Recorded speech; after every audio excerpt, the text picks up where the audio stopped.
So does it get hot? The answer is yes. Even if you are used to a traditional dry sauna that gets up to about 180, 200 degrees Fahrenheit, this does not need to get to that same temperature level because it is a wet sauna. So it is a near 100% humidity environment. And that means that because of the way that water conducts heat, it cannot get to that same temperature or else it'd be very, very dangerous. The same way that if you hopped in a 100-degree jacuzzi, it's gonna feel much different than being outside in 100-degree weather, and it's not gonna feel as intense outside in drier climate as it will when you're in a humid environment. The reason that most people believe you need a 180-degree dry sauna in order to have any physiological benefits is because most studies out there are currently done on dry saunas because they're easier to study. There's way more available in Nordic countries where they can have control group and be able to conduct large-scale studies. It's also a much easier environment to run studies than it is in a wet steam sauna environment. But this at 120 degrees Fahrenheit will be very strenuous on your body. A recent study in about 2014 in the Biology of Sport conducted a study comparing dry sauna versus wet saunas and which ones were more effective. Took a bunch of healthy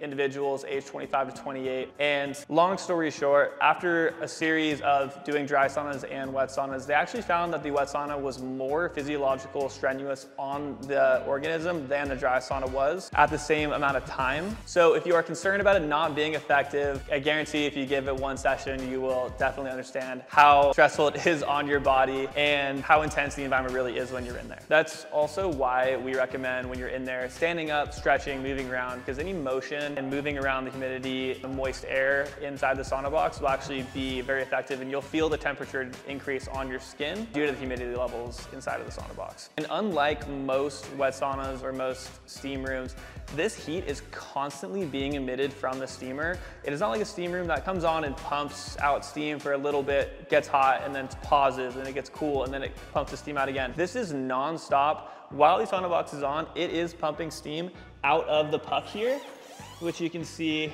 right here. It is constantly emitting steam. We have the lid off right now just to show you what that looks like, but it is non-stop emitting heat there. So feel free to reach out to us if you need anything. We are here to help you reach your goals in 2024.